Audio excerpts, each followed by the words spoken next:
So that is absolutely correct. So this is a very important question, and that is that people argue in their favor and they say that they are genetically compelled, and because they are genetically compelled, so therefore, what is their fault? I mean, you should accept them.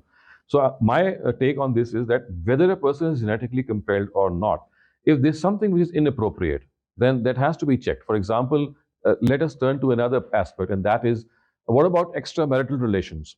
I mean, people out of wedlock, they live together, they produce children, and that is equally bad, but we have become desensitized towards that because that has been happening for a long time.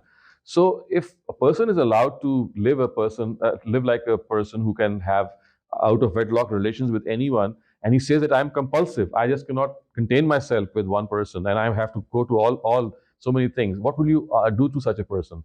I mean, you can have a compulsion, but that if that compulsion is not normal, or if it is something which is detrimental, then that has to be, I mean, worked with. So even if it is a genetically, I'm just taking as a supposition because, to my knowledge, I've been studying this issue a lot.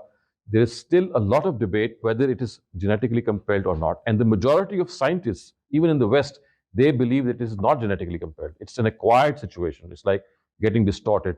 But let's forget about that. And even if we think that it's genetically compelled, I think it should be taken as a disorder.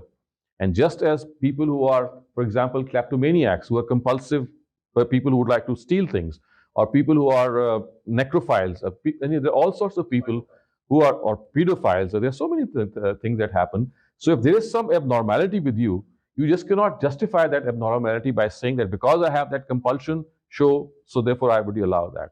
So you need to make them understand that there are other aberrations besides this.